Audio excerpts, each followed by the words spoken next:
안녕하세요. 2007년부터 궤양성 대장염을 연구 치료해오고 있는 한걸음 한의원입니다. 제가 궤양성 대장염을 연구하고 치료한 지가 이제 20년이 넘어가고 있습니다. 처음 시작할 때만 해도 궤양성 대장염은 크론병과 더불어서 30대 이전에 젊은 사람에게서 발병률이 높은 질환이라고 알려져 있었습니다. 그런데 20년이 지나면서 이 패턴이 많이 바뀌었죠. 크론병은 아직까지도 여전히 젊은 층에서 발병률이 높은 것으로 알려져 있습니다. 하지만 궤양성 대장염은 이 공식이 깨졌습니다. 궤양성 대장염의 경우에는 젊은 층에서 발병률이 높던 것이 깨지고 중장년층까지 발병률이 높아지고 있습니다. 이런 변화를 반영하듯이 제가 치료하는 궤양성 대장염 환자들의 나이도 많이 변화된 것이 느껴집니다. 이전에는 정말 10대, 20대의 젊은 층이 많았었는데요. 이제는 젊은 층을 포함해서 40대, 50대, 60대 이상까지 발병이 많아진 것을 알 수 있습니다. 제가 요즘에 치료기를 올리는 환자들의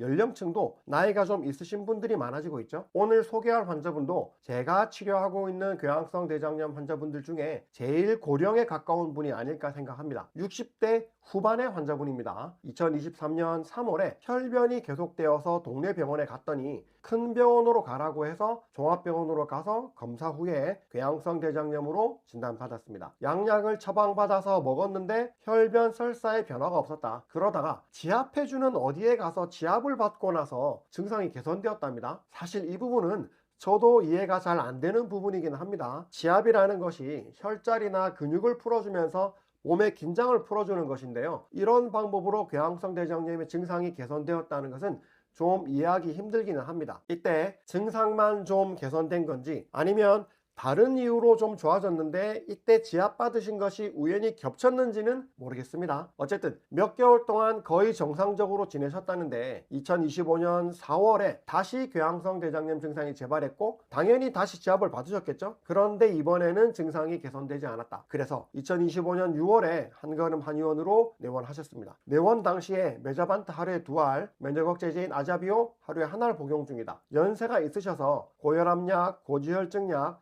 혈전 용해제까지 복용 중입니다. 고령이셔서 고혈압, 고지혈증, 혈액순환 장애 등을 가지고 있으신 거죠. 대변은 하루에 7, 8회, 물설사를 하고 급박변이 심하다. 눈에 띄는 혈변은 없다. 점액변은 가끔 나온다. 잔변감이 있어서 대변 보고 나면 시원하지 않다. 60대 후반의 노인분이 하루 7, 8회 물설사를 하시면 많이 힘드시겠죠. 주 3, 4회 상열감이 있다. 1년에 2, 3번 구내염이 생기는데 한 번 생기면 30일씩 지속된다. 구내염 생기는 게 좀 심하죠. 사실 궤양성 대장염과 크론병과 같은 자가면역 질환 환자들이 구내염이 잘 생기는 경향을 보입니다.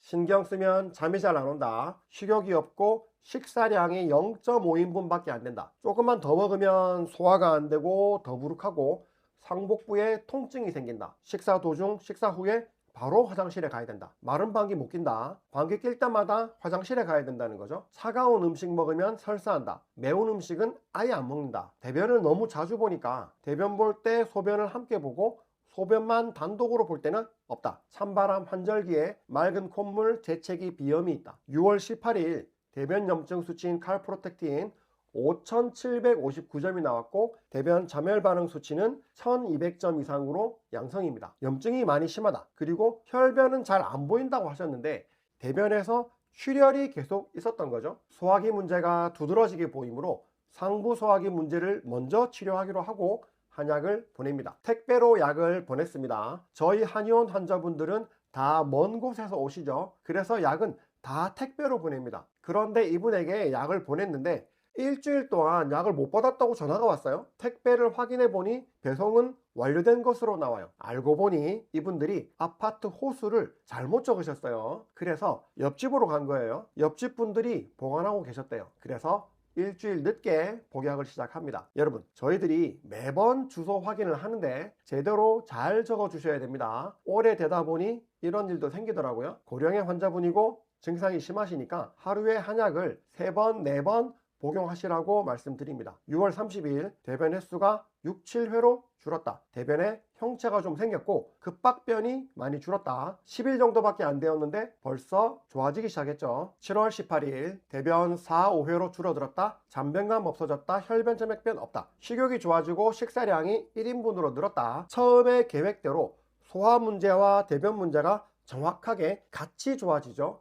8월 5일 대변은 4, 5회 그대로이다. 최근 2주 사이에 잔변감이 살짝 생겼다. 식사 소화는 여전히 좋고 1인분 먹는다. 상복부 통증 없고 식사 후에 화장실 가는 것 없어졌다. 두통, 구내염, 상열감 모두 없다. 다른 재반 증상들이 다 좋습니다. 소화도 여전히 잘 되고요. 그런데 대변 횟수가 더 이상 안 줄어들고 잔변감이 오히려 살짝 생겼죠. 약간 정체기 느낌이 듭니다. 이러면 소화 문제는 다 치료되었다고 보는 거죠. 소화 문제와 염증을 함께 치료하는 처방은 이제 자기가 할 일을 다 했다고 보는 겁니다. 그러면 소화 문제를 더 치료해 줄 필요가 없어요. 지금까지 효과가 좋았지만 이제는 과감하게 이 처방을 버리고 나아갈 때가 된 겁니다. 제가 뭐라고 했죠? 배를 타고 강을 다 건너고 나면 배는 이제 버려야 되는 겁니다. 강을 다 건넜는데 계속 배를 끌고 가면 앞으로 못 나가죠. 염증형 처방으로 바꿔줍니다. 소화기 쪽 약은 과감하게 빼줘야 되는 겁니다. 한약 처방을 할 때는 적절한 약을 적재적소에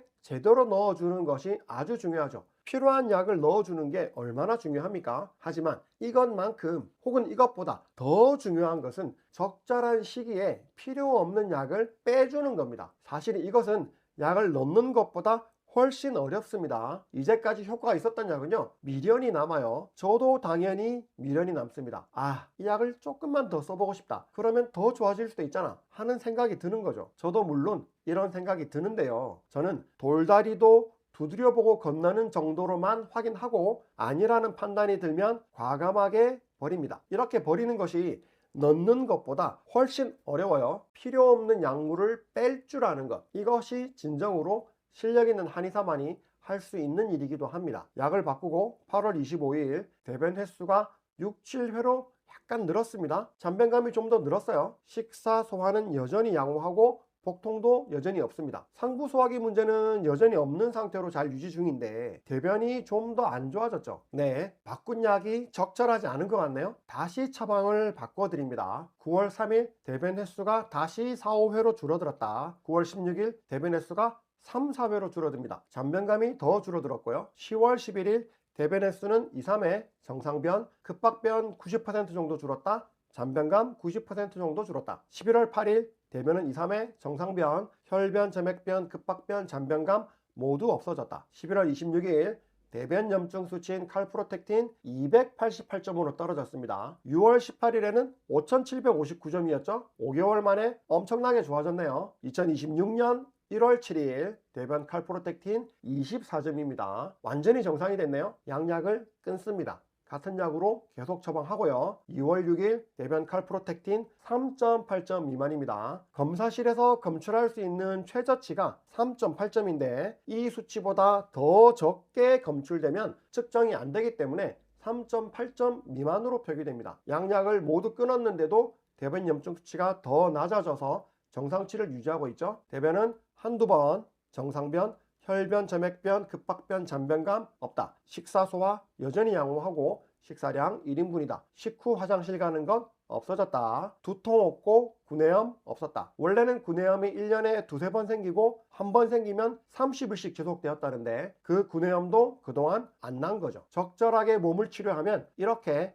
다 좋아집니다. 단계별로 원인을 찾아서 치료하는 방식이 이해가 되시나요? 제일 처음에 소화기 문제를 치료해 주니까 소화와 대변 문제가 함께 좋아지는 거죠. 그런데 소화기 문제가 다 치료되고 나니까 대변 문제가 더 이상 좋아지지 않고 정체기가 오는 것을 보셨죠? 그전 약이 좋았다고 머물러 있으면 안 된다. 처방을 바꿔줘야 되고 어떻게 바꾸냐? 이전에는 좋았던 소화기 약을 빼주는 겁니다. 그렇게 염증에 집중하는 약으로 바꿔주는데 일반적으로 염증에 쓰는 약은 B, C, D가 있어요. 이 약들은 단계적으로 사용한다. B약에 아주 좋은 반응을 보여주는 환자도 많기 때문에 단계적으로 진행합니다. B 처방에 반응이 없다고 확신이 들고 나서 C 처방으로 가줍니다. 그러니까 확실하게 호전되면서 결국 C 처방으로 마무리가 됐죠. 내시경하고 종료하면 되겠습니다. 제가 만든 치료 프로토콜 그대로 진행되어서 치료가 종료되는 사례입니다. 연세가 많으신 고령에 발생한 궤양성 대장염 환자입니다. 혈압약, 고지혈증약, 혈전용해제 복용하시는 것과 상관없이 잘 치료가 된